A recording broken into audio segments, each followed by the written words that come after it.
when I'm kissing a lady. Come off it, lady. And yet I'm sticking to it. To me, a woman means a female with saggy breasts, loud mouth and no sense of humor. So there, a lady. I'm choosing this activity, although there are many others regarding females I could choose, as long as both of us are getting some pleasure out of it. So kissing seems, at least in my experience, one of the better choices out there. Yeah, I know what you're thinking, and maybe you're right. Let's leave that for now. I started kissing when I was 13, and I don't mean a peck on the cheek, I mean kissing. A peck on the cheek or on the lips was something I went through around the time when I was 10 through 12. Girls my age seemed to enjoy that, so I kept doing it with them. In fact, my teacher was a girl at my age. So I have pretty good narration in my mind during those activities. Narration, yep, that's what I need to talk about right now. To me, kissing is almost entirely a pleasant activity. One I have no negative associations with, so the narration in my head always moves towards the light, the joy. And what's interesting is that I have no way of knowing for certain how mutual it actually is. I don't think I ever worry or even think about it. I react to what I see and feel at that particular moment. Eckhart Tolle claims that the way we feel is not directly related to what happens. It is directly related to the narration in our mind as that thing is taking place. Example. When I'm kissing a lady, all I think is, oh, nice. Damn, girl. Oh, yeah, like that. Put your arms around me. Yeah, like that. Hold me tighter. Yes, baby, that's it. That's all that goes on in my head during a kiss. Pretty awesome stuff, would you say? Pretty awesome stuff, wouldn't you say? If you asked me, I'd choose to feel this way 24/7. Fuck food and water. Another example. When I'm parking the car at 11 p.m. in my neighborhood, I get a very different kind of narration. Shit. Fuck, that one's taken too. Don't tell me I'm gonna have to walk 200 meters. Joder. Now, I don't claim to have the worst experiences out there.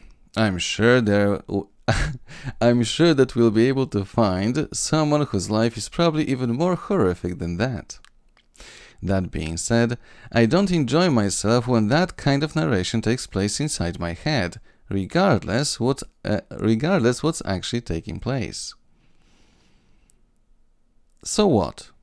Well, I've experienced being late for a flight a few times in my life. A few because most of my flying was before 2010, and most traffic was actually reliable in Europe.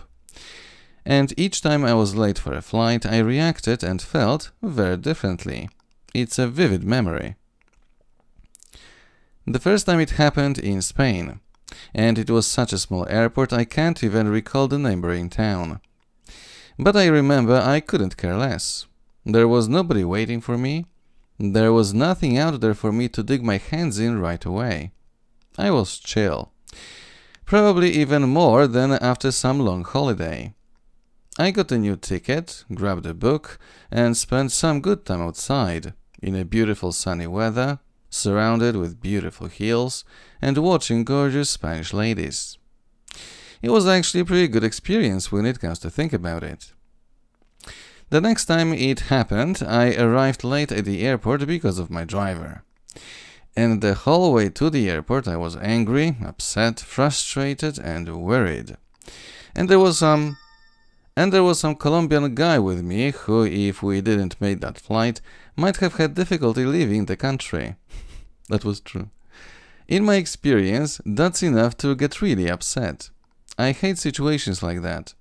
Solving a number of issues at the same time always makes me angry. Did you get it? I definitely did. Putting it down in a written form clarified my thoughts on that. The narration was different in the same bloody situation. I have tons of examples like that in my life. Replacing tires, dealing with paperwork, getting to my client on time, and so on. Daily stuff. And yet reactions aren't always the same. In fact, I might be dealing with the same people and doing the same thing and still feel very different. Why? The bloody narration. The words I hear. The story I'm being told. Or rather, the story I'm telling myself. He's calling because he wants to complain about his wife. Again. They are being late because they don't give a shit about this meeting or about myself. She's not responding because of that thing I did 11 years ago. The narration. Damn, so simple. Thanks, Tall.